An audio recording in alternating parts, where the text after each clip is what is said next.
Hello, everyone. We are live. I am so excited for today. I think you guys are going to really enjoy this interview. This is something we've been trying to put together for a while, and I'm just so excited that we finally were able to make this happen because I really do feel like this is going to help a lot of people. So, I'm Dr. Nikki Davis with Lifestyle Telemedicine, and today we are going to be sitting down with Britt Moise, who will be sharing with us her mother's inspirational health journey. So, her mother, Judy, is not going to be with us today due to some health issues that she has, and we will get into that. But Britt is going to tell us all about her experience with her mother's health journey. So her mother, Judy, is 89. She is living with dementia and she does have cardiovascular disease. So she had a double bypass surgery in 2013. And a few years ago, actually almost exactly 3 years ago, Britt started noticing that her mother's health was declining significantly. She was going to the emergency room frequently. She had this persistent ankle swelling.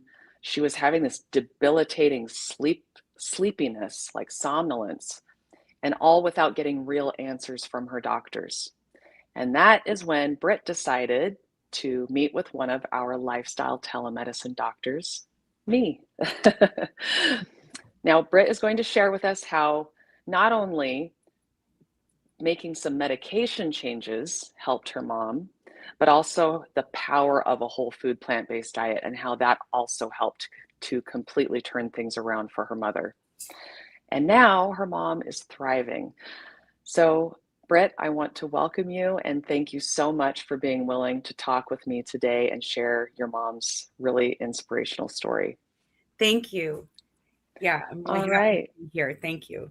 Yeah, thank you so much. All right, Britt. So, why don't you start by taking us back to what your mother was experiencing a few years ago? So, this would have been before you and I met, when you were starting to notice some of these symptoms, and she was starting to have these urgent health issues that required her to go to the emergency room.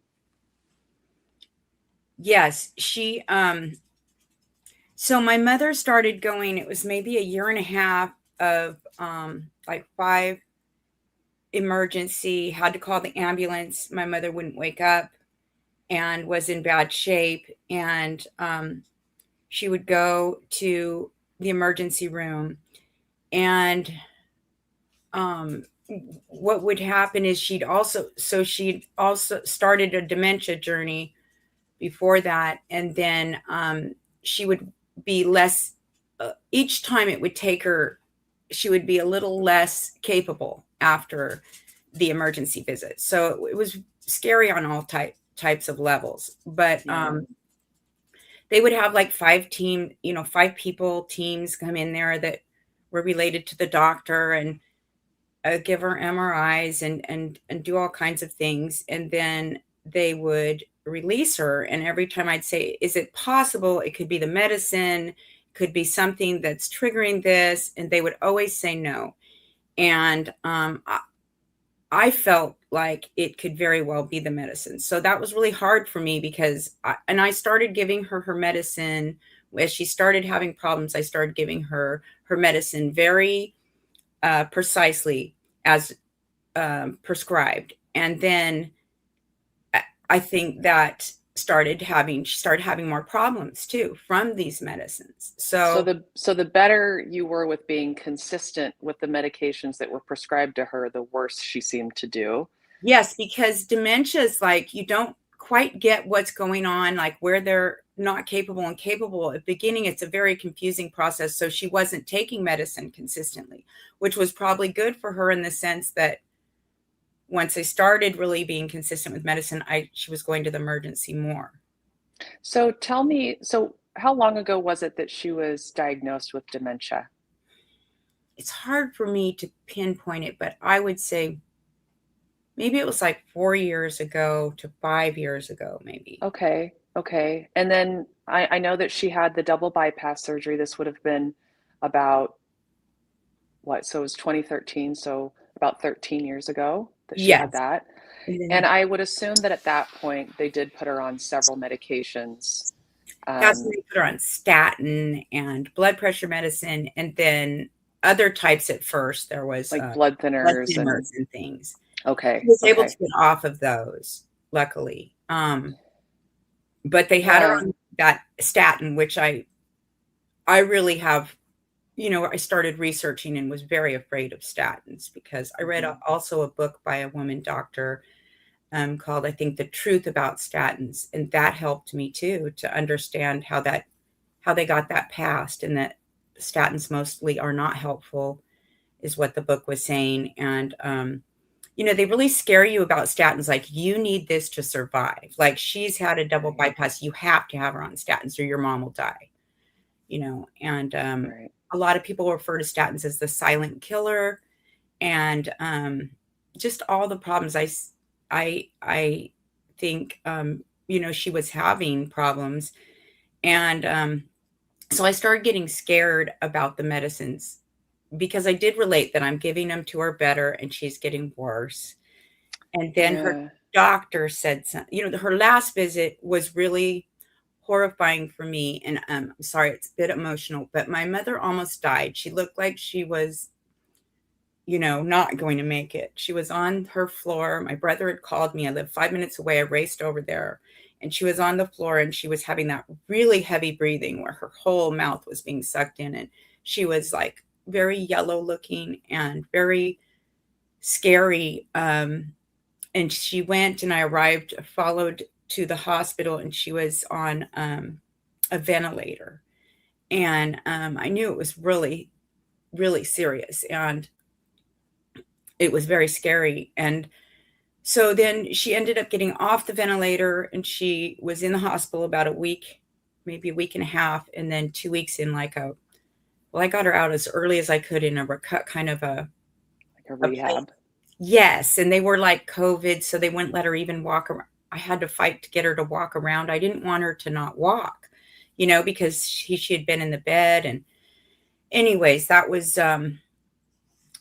just a really scary thing. And she came out. But one thing is, I was bringing her, the hospital food is so horrible. And they were trying to give her meat and animal products and terrible food and insures. And so I bring her, I went to the local co-op and brought her fresh cold pressed juices so she could drink. I wanted nutrients to try to heal her, was my intuition, instead of, these dairy products and things. And so, in just on a side note, they said they don't have any vegan menu, so no plant-based menu. And so that, but I didn't like the food. Of course, they give in the hospitals anyway. So I bring in her food, and they brought me a comfortable chair so I could be there. Because with dementia, someone's trying to get up all the time and not knowing what's going on. And so that was nice. I could be there with her full time, and Yeah. I just kind of left to get foods. But So tell me about that experience at the hospital after finding her on the floor and really probably being worried that she wasn't going to be okay, that, she was on the ventilator for a while. Did they explain to you why this happened and what the health concern was? Why did she end up in this state? what they started saying when I would say, I want to know what happened, why is she doing this? They started saying, and it's a hard word, I'm probably not going to pronounce it right. I know encephalopathy. Encephalopathy? Thank you. I have a hard Okay. time saying that word. Yes, Yeah. that was their answer. I would be afraid even if she started saying, "Oh, I'm getting tired. I want to take a nap." It'd be like, we'd be sitting outside, and I'd be like, "Oh no," be so afraid, because that could be, that she wouldn't may not wake up. And then her doctor, I said, I feel very afraid of giving her these medicines. She's, you gave me a light antibiotic for, I think they said she had a UTI or something, and then she didn't wake up in the morning. Like, that was a big event. And I said, I'm afraid, something's happening. Like, I'm handing her medicine, she's not awake. And he said to me, Britt, you're going to have to realize that you may hand her medicine one day and she may never wake up. And that just hit me because I'd been exploring medicines and nervous about medicines. And then when he said that, I thought, it just hit me like, how would you like it if I said that about your mother? I mean, like, that is just devastating to me. Like, I'm not going to be the one that's going to hand her medicine, especially if that medicine is going to be something that's going to make her die, and Yeah. that's the direction the medicine was going for sure.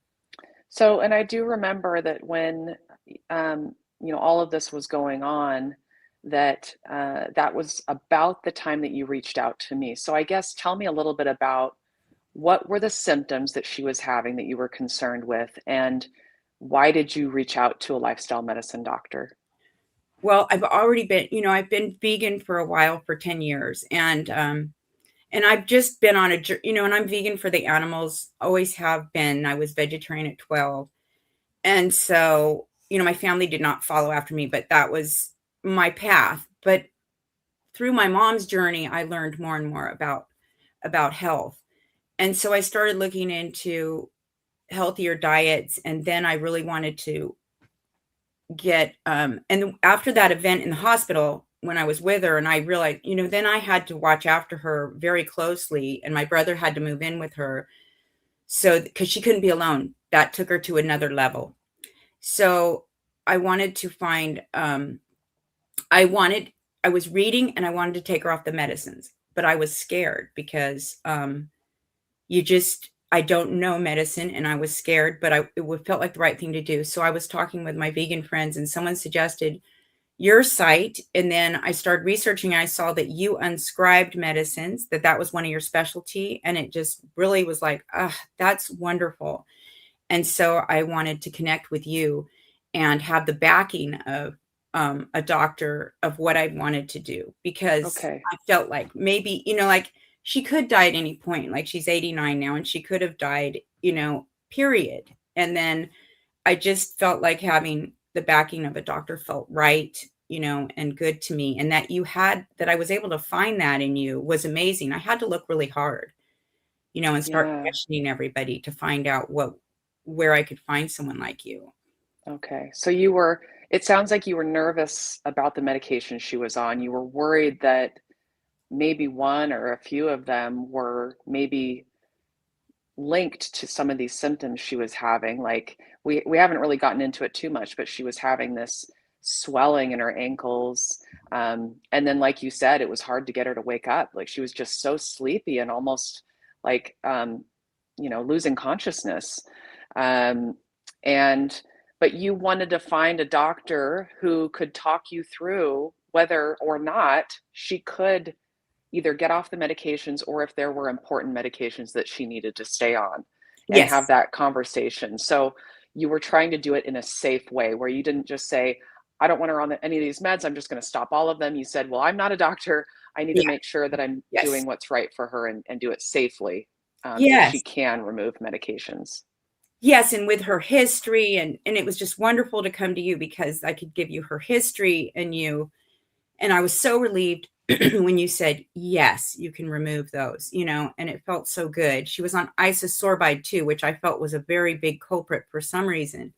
I don't know if it was, but I felt like that might be affecting her too. And I was so relieved. So that was, I had started to pull the medicines. The other thing was the blood pressure. Once I got her on a plant-based diet, she was still taking the medicines and the blood pressure. And then I was giving her beet juice, which is a wonderful, for me, I've seen it do wonders and read a lot about it, other people using it to lower blood pressure. So beet juice it's too strong usually by itself. So mixed with apple and spinach or lemon and stuff to cut it, because it's powerful. And I'd give it to that every morning, and her blood pressure was like 105 and going lower. And I was like, I didn't feel comfortable handing her the blood pressure anymore, and asked the doctor at that point. I said, I'm not comfortable giving her this at this, point. And he said, beet juice could never do. He goes, well, what juice are you using? I said, beet juice. He said, that could never do that. So they were he said, on such a different plane than Yeah. I knew darn well I was taking her blood pressure. I could see very clearly that it was lowering significantly her blood pressure. So Yeah. Yeah. So before you and I met, it sounds like she had several instances of these issues with being really sleepy and not being able to wake her up. And Did she end up going to the ER 5 times, did you 5 say? times she went. I mean, In what period of time? a year and a half. Okay, so that's significant. It Um, was. By ambulance and every time. yeah, and and I was looking back at when you and I talked the first time 3 years ago, and you had just started her on a whole food, plant-based, mostly oil-free diet, I think 2 months before you and I had started talking. Yeah. And like you mentioned, she was on a blood pressure medication called amlodipine, and then she was also on the isosorbide mononitrate, which is like a nitro medication. A lot of people are familiar with those because they're used for like, angina. So if you have chronic angina, you might need to use something like that. It helps open up the arteries to basically get more blood flow to the heart so that you don't have as much pain. So she was on both of those medications. And I want to say that you had also mentioned to me that she was having more falls. She was. And she was falling a lot. And she has very strong bones, thank God. She wasn't breaking anything, but she was falling hard. Yeah. And she stopped all that. That she is not falling anymore, you Yeah, know? because I think that you'd even said that she had hit her head with Yes. a fall, She which, did. She fell on the concrete on the, we've always walked and always kept up walking. And today she's walking at least a mile a day with me, and she's 89, yeah. and it's very important, they mentioned, with dementia to keep them walking. And I think it's important to keep her walking. And, but she fell and hit her head, and she would fall a lot. And all of that's gone away, with the removal So, of the medicines. I don't, all of it's gone away. yeah. So the swelling in her ankles is gone. Yes, the swelling was horrible. I'd mentioned it to the doctors. They didn't think much of it, but when, so I took a picture, and I showed you that it's significant in her ankles. They were like diabetic, she was thin, but very heavy ankles and swelling in them. And so I'd get her start buying her diabetic socks. And then I had taken a picture to post on a holistic site to see, does anybody have any ideas on and, there came through the lymphatic system and the heart not pumping well. And, it was scary to me. And so there wasn't really many answers, but I know it could have happened earlier, but I noticed 8 months that's when I noticed it on the plant-based diet, that they had gone down to normal. But she'd also eaten somebody had a great grapefruit tree, and we were eating a lot of grapefruits. And I just wonder too about that, because that's when I noticed, I give her a lot of fruit. I feel like fruit is vital. Fresh fruit is vital to her diet. And I always supply her with bananas and, pineapples and apples and oranges and just anything fresh always. But she has like a grapefruit a day. And I don't know, I related it to the grapefruits, because all of a sudden I look at her ankles and they were just thin.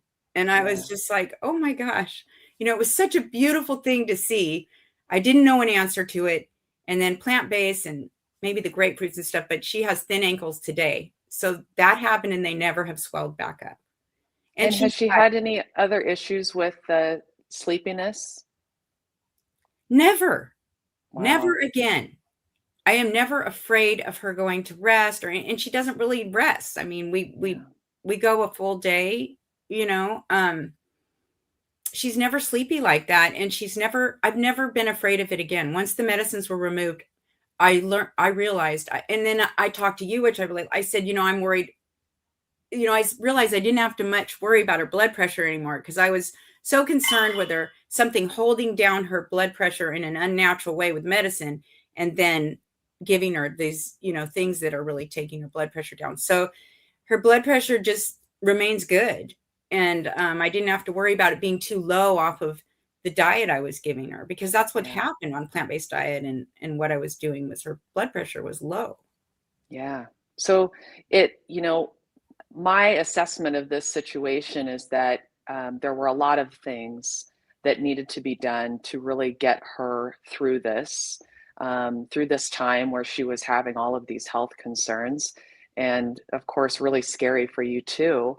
Um, so what I see is that not only so first of all, the importance of lifestyle medicine, because it really bridges this gap that where medicine is missing, conventional medicine is missing this gap, because in someone who makes a significant lifestyle change, such as going to a whole food plant-based diet, as a lifestyle medicine physician, I'm very aware that that can cause significant improvement in overall health.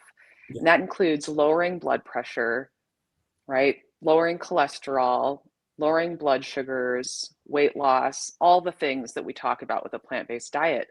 But what it can also do is cause people to be over medicated, which can be dangerous. And that is part of what was happening here, right? So Yes. she was changing her diet and now she was becoming over medicated. Unfortunately, conventional doctors don't see this happening because they rarely see patients make significant lifestyle changes, especially in their late 80s, and improve their health to the point where they need to be taken off of medications. Like you said, deprescribing medications. Um, you don't get training in that, and you really don't get experience with that in conventional medicine. And I will say that during my training, I did not get experience with that. So what we typically see is people getting worse over time and getting put on more medications over time. And so for me, when I see what's going on, I'm saying, okay, she's somnolent, we can't get her to wake up. Her blood pressure is really low. She's having all of this swelling. And so my thought, first of all, is she being over medicated? And so absolutely we got to get her off that blood pressure medication. I want to say that at the time that you and I talked, when you're talking about what her blood pressure was, it was like 130s over 60s, which 130 is a little bit above normal, but 60 is below. So that's pretty low if you're on a medication. And actually, when we get down below 60 on a blood pressure medication, that can be dangerous. It can reduce the blood flow to your heart. It can cause you to be dizzy. It can cause you to be faint, and it can cause falls, right? And then even if you're in the 60 range below 70, that still can cause issues if you're on a medication. So we worry about that there is actually an increased risk of heart attack because of that decrease in blood flow to the heart. So not to say that, all blood pressure medications are bad, certainly not, but when someone's blood pressure is already pretty low, it can cause harm. So it's really important that we're watching for those things. So I think that part of what was being missed here was that she did not need this blood pressure medication anymore, that it was causing her blood pressure to go too low. And then on top of that, she was on a blood pressure medication that is very well known to cause what's called peripheral edema or swelling. Oh.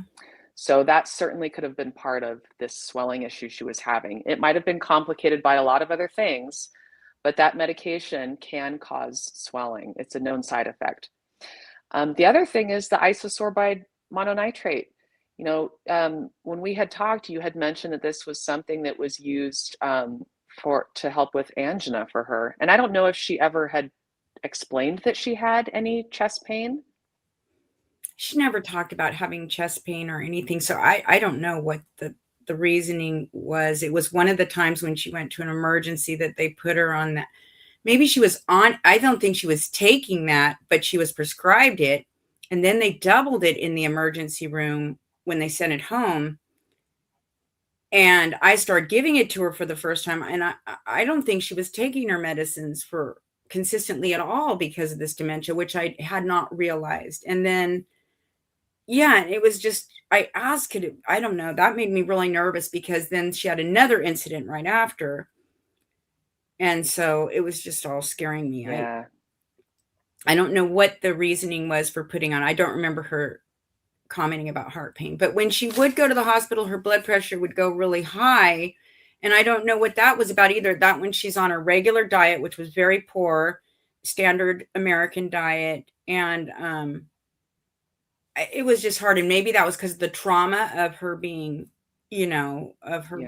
maybe that's why it shot up. I don't know. The whole thing was confusing.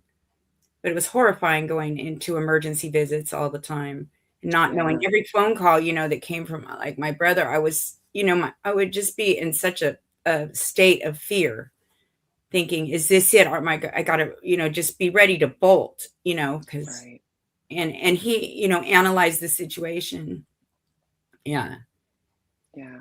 And all that's over now. It's just beautiful, and I wanted to mention too, like some people, and I talk to people about seeing you and seeing lifestyle medicine doctors, and a lot of people don't want to go out of their, they're like, well, I already pay for healthcare and everything.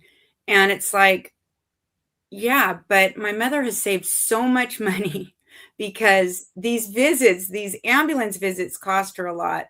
And going to the hospital, there's always, even though she had full coverage, there's always extras and end up, 3,000 here. And it just was like, I mean, it was about her life, but as far as financially, it was the best money she ever paid, was to go and be able to talk, for me, be able to talk to you and get advice from you and guide me was like wonderful and saved her a lot of money. So even that's why I get frustrated because people talk about, well, I already have insurance. Yeah, but I could not find anybody. I searched for her insurance, anything for a plant-based, doctor, and couldn't find anything in that. And even if they were plant-based, who knows? They may have been really into prescribing depending on their situation Yeah. anyway. Right.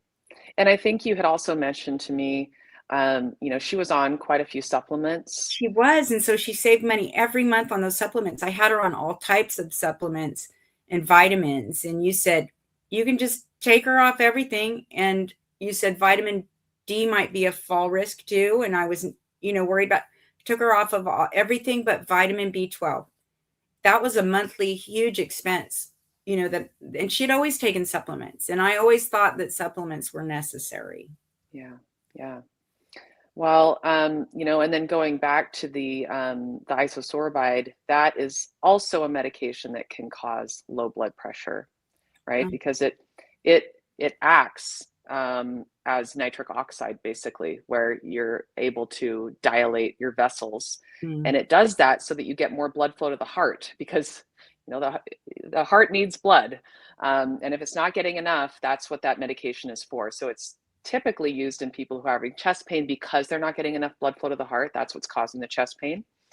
Um, but it can also, if you're using it regularly and you can end up having low blood pressure or hypotension from that. So I think that there were a lot of things going on with her that was basically causing her to just be she, somnolent all the time. well, she was going to die or be incapacitated. I mean, that last visit was, I can't believe her recovery, really, because, and they were saying to me, they wanted, saying, you need to sign something so there's no, I mean, if it was my parents, it's like, I'm glad she was resuscitated, but like, I don't know. We had questions about whether they took her to a different hospital because it was closer, but maybe they wouldn't have resuscitated her. I mean, I don't Mm, know if I understand it all right, but maybe they wouldn't have put her on that ventilator at her regular hospital, but she needed to go somewhere closer. So it all worked out good. But um, yeah, she wasn't looking good. I mean, it was really yeah, frightening. And I didn't like that they gave her an MRI twice too, at the one hospital and then another. It just felt like money that was unnecessary. And for her, they had to sedate her. And you just don't want those things with dementia, I read later. So it was just navigating those things were really hard with her dementia because she just, and she came out not the same, at a much lower functioning rate. yeah, So, but we're able to walk every day and do all that. And as far as a plant based, I mean, she she she ate tons of eggs, butter, and animals, and unfortunately, and that was really hard to convince my brother too because he's a big meat eater. So, and I made the household vegan. So, only plant-based is in the house. And I said, if you need to go out eat that stuff, then you do that on your own, but you never bring it into the house because she'll want anything, that she's used to in the old ways.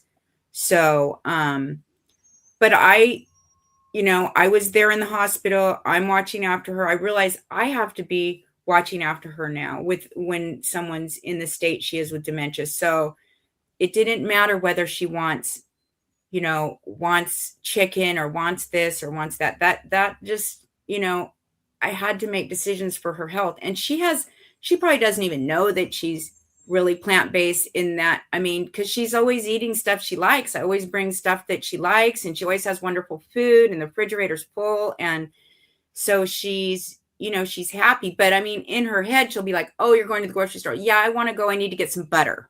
Yeah.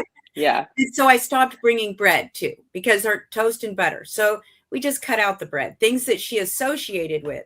And I threw the salt and pepper shaker away. I didn't need to throw the pepper. I could have brought that back, but I threw the salt shaker, out. There was no more.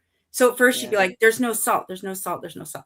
And I'm like, no, we don't need that anymore. Yeah. But And so she's gotten used to this new way of eating. yeah, she's really happy. And we do go to restaurants, and we go to vegan restaurants or vegan option restaurants. And my brother at first, unfortunately, was sneaking her some meat sometimes and things because he didn't really believe me.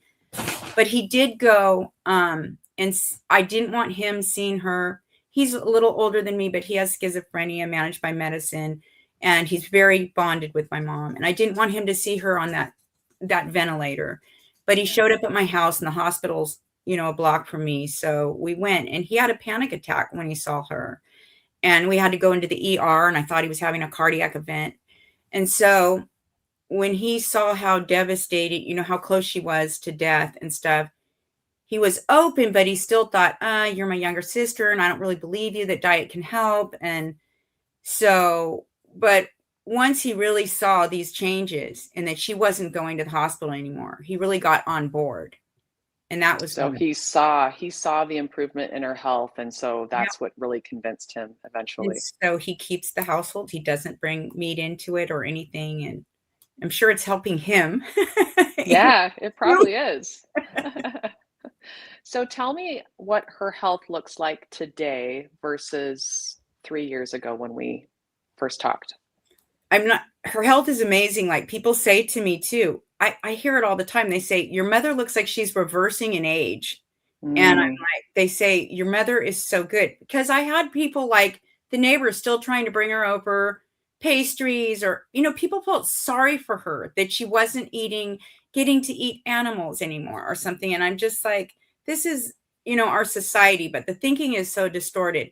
So they felt like I was depriving her. So maybe be at a neighborhood party and someone try to hand her ice cream. And I'm saying, please don't, that's not her diet. And then they'd sneak it to her or something, and so I'd have a lot of conversations and a lot of frustrations with things like that. So it just really, but now, the neighborhood sees, like, and they make comments like, it's amazing what your mother looks like and what her diet has done for her. And they just say she's like reversing in age. And I mean, we're walking a mile a day, and she's 89. And she couldn't, I mean, coming after that one hospital event, she had to start on a walker again. And I mean, not again, for the first time. And then it was just scary. Like, I was like, what if my mother doesn't walk again? Like, what's that going to be like? So it's been really good, every day, no matter what, we get out and we walk. And I I have a love little that. dog, and that's really nice for her to hold the little, my little dog's leash. And so she's excited, and she really looks forward to our walks. And then I spend the day, we sit outside, or maybe we go to a restaurant and get some avocado toast or something. And, then she could have toast because it's not at home. And, Yeah. and it's not a perfect diet. It's not a perfect diet and I don't cook. And so I have sometimes, but it's I have a heavy load to watching after both of them, and I never was much cooking. So for me, I go to the health food store and I get some things that are, pre-made, that are really healthy looking, plant-based things. But sometimes there's oil in there, unfortunately, that I can't avoid. It's just, I wish there was more options without oil, but sometimes there's a little oil in things. But I get her, really nice salads, and then just all kinds of things in the salads. And then I use an oil-free dressing. I've always Mhm. used an oil, so her salads are always oil-free. Anywhere I can make sure it's oil-free, it is.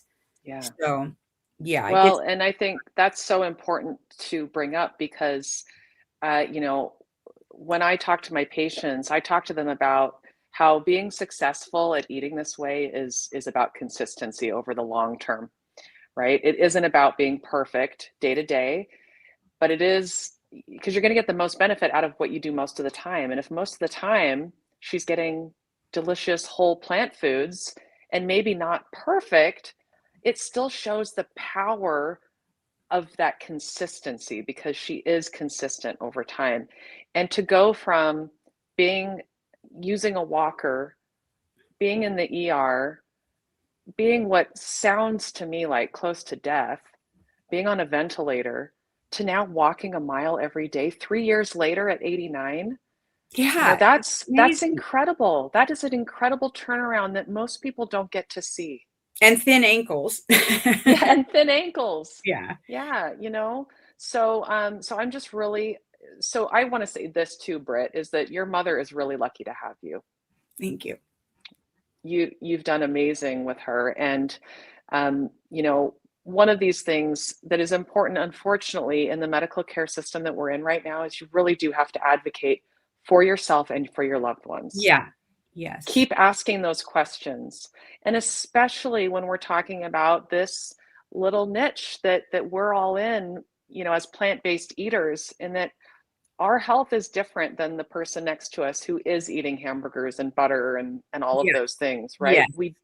We require different care. We need to make sure that we are looking at those medications and deprescribing if Yes. needed. So anyway, I just wanted to say I'm just so happy that Judy has you and Thank that you. she's doing so well today. I'm really glad she has you as the doctor. Thank you so much for that. And I also want to mention, like, for sweets, because she has a big sweet tooth. I do a lot of dates and then get like these dates that are mushed up and then have nuts on the outside and bananas and lots of fruit because she has a sweet tooth. So Yeah, that really helps. And I don't know if it's her age or dementia, but I see this in groups I'm in with support groups with dementia, really liking sweets. And I think that it slowed down her dementia because her dementia, she still has it and it's progressing, but it seems like at a slower rate than what I see happening. I see, I'm on support groups, dementia support groups, and I see people, and the diets they show, and they show that we ate here today or we're eating this morning, and it's always usually meat and eggs and butters and things. And so it's amazing. I really see, and you hear of just the tragedies. Dementia can go in such a negative way, a horrific disease. So it's just wonderful to see that she is really taking this journey very slowly is the progression. And I think the plant-based diet makes all the difference and not having the medications. yeah, yeah.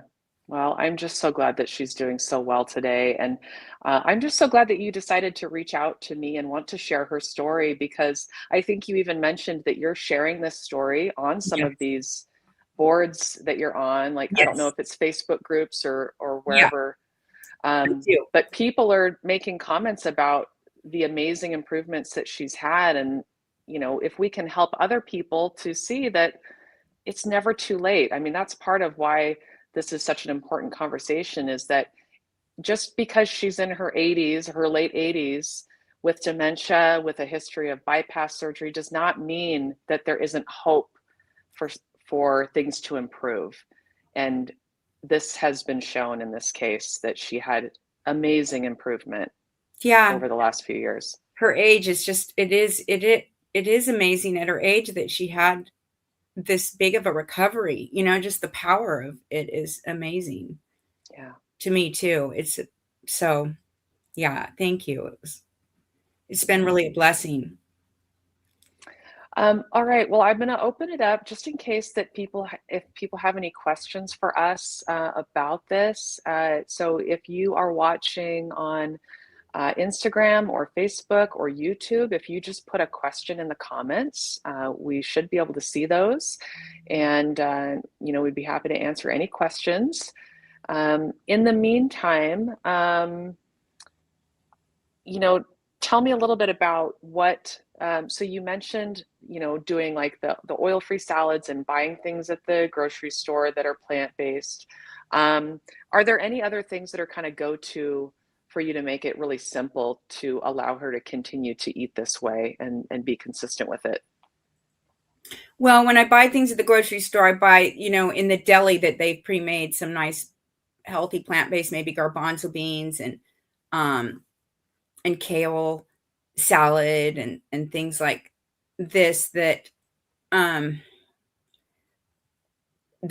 and the fruit. I think the fruit, is that what you're asking? Her diet, what makes it? Yeah, I'm just wondering, yeah, if there's anything specifically that, because with you not, not really wanting to cook very much or not, Yeah, having the time to cook yeah, very much, yeah. um, a lot of people have that issue. And so Yes. I'm curious to just hear how you're able to make that So I possible. get things that are like in the deli at the health food store. It's a health food store, yet they have meat and cheese and all that. So it doesn't seem like a health food store to me, but it's called the health food store, the local co-op. So they do make dishes that are plant-based, and maybe there's some lentil dishes or some sort of pre-made salads, but some of them they have a little bit of oil, unfortunately, sometimes in them. But that's allowed me, or I go to the salad bar there that they have really, and everything's organic there. And I definitely buy her everything organic.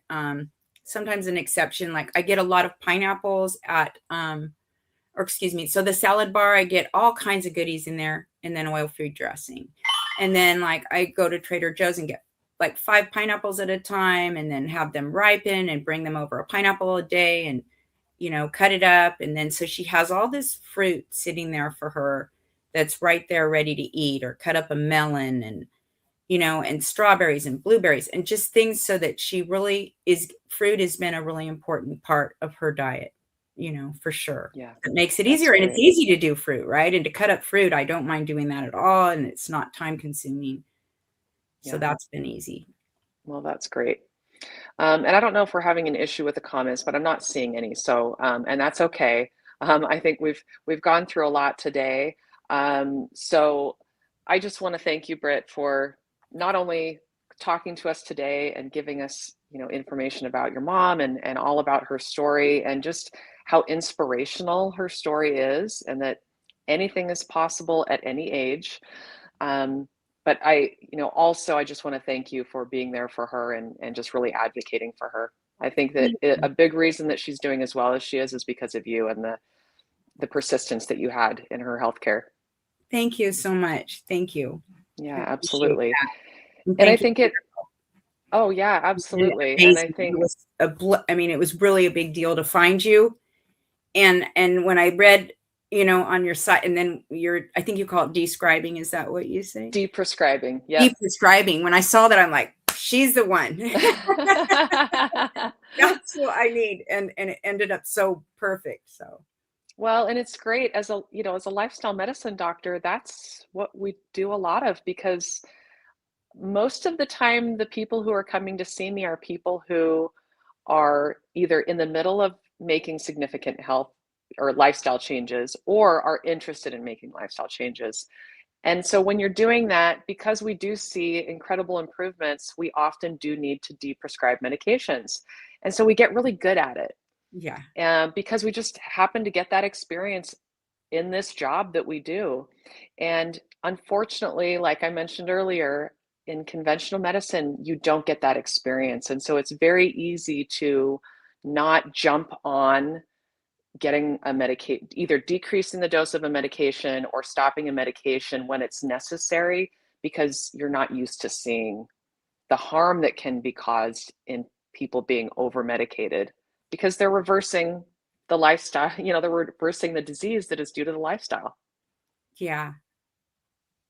And her, and I guess, yeah, and again, to mention, just at her age, anybody, can change. It's like, I mean, to have her at her age, of everything she did to her body food wise, and then be able to turn it around, it isn't Yeah. ever too late. Yeah. Well, I'm just so glad to hear that she's doing well. And we did have a couple of comments that came in, so I'm just going to Okay. post those really quick. So we had someone mentioning that at least to make things a little easier when you're eating this way, if you're not wanting to really cook much, is to just bulk cook.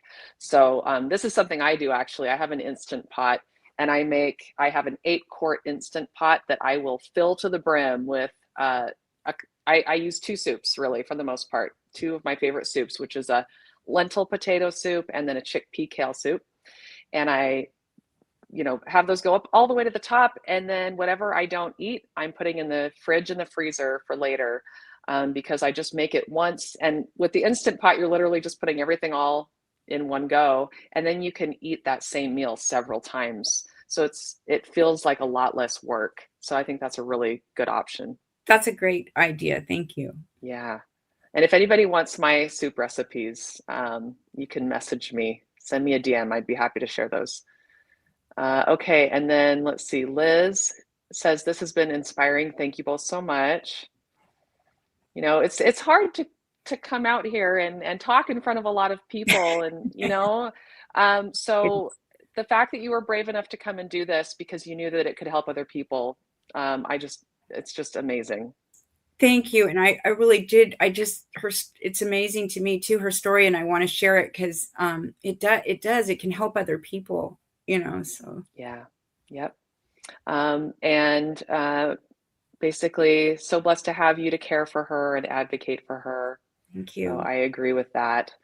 And then someone's just talking about for caregivers who are helping out with dementia patients, talking about cutting down alcohol, by doing non-alcoholic to get them off of that. So To get she's there. saying, so if they are used to drinking alcohol, that you can swap. So say if they're drinking wine, you can swap it with a non-alcoholic wine. And it sounds like she was not aware that it was non-alcoholic. That's a great idea. That's a really good idea. My mother was drinking. She was a wine drinker, like a glass a night most of her life. And then, and I was at first buying her wine, and but then with the dementia, she was, drinking over, I think. And then my brother was also drinking. My brother, probably alcoholic, and he's quit drinking for the last 6 months, which has been wonderful. With his schizophrenia, I think that was really hard, but he did. And we don't have alcohol, so I think he might have shared her sometimes. So I was really nervous about it. So I'm really glad that's I'm alcohol free and they're alcohol free household now. And that's a great idea to change it to non-alcoholic wine. That's a great idea. Yeah. But Yep. it's all gone now out of the household. And that scared me with her dementia. She didn't need that. Yeah. Yep. And this is an interesting comment. So basically, she's saying maybe you can connect her with other venues to share her story. So, if you want to get out there and share this story in other places, of course, we have connections with other plant-based podcasts and places where they do those things. So if you work up the bravery to do, to share your story again, I think basically what people are saying is that her story is really powerful and that more people need to hear about it. So. Great. Thank you. Okay. All right, great. Well, thank you so much again, Britt, for joining us today. Now, for all of you who are watching, of course, if you have not had the pleasure of working with one of our doctors, we've got a wonderful group of lifestyle medicine doctors, and we are, between all of us, licensed in all 50 states, DC, and we can see patients internationally as well. So you can just go onto our website, which is just lifestyletelemedicine.com. And when you go there, it will allow you to search by state. So you can just put your state in there. You can also put in there whether or not you have Medicare or not, so that you can see a provider who can see you depending on if you're over 65 or not. And once you put in your state, then it just basically distills it down to the doctors who are licensed in your state. And then we have information, just like what Britt was saying. It'll talk about, the doctor and who they are, what their background is, what their specialties are, so that you can make a choice as to who might be the best provider for your care. So please visit us at lifestyletelemedicine.com. We would love to see you. And then you can also call us. So we've got our wonderful patient care coordinator, Susan, if you have talked to Susan, if you are one of our patients, or even if you're not, and you've talked to Susan, every single time I talk to someone who has talked to Susan, they say, "Oh, she's just wonderful.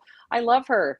She So really helped me. Yes. she did. I like talking on the phone. I like to be able to connect on the phone. It made it so much easier for me. I was just doing everything online, was nervous to me. And yes, I talked to her for quite a bit. Yeah. Yeah, so she can help with making appointments. So if, going on the website is just too much, you can just call her and she will help get you sorted. She'll figure out which doctor to see, get you scheduled, all of those things. So she makes it really, really simple.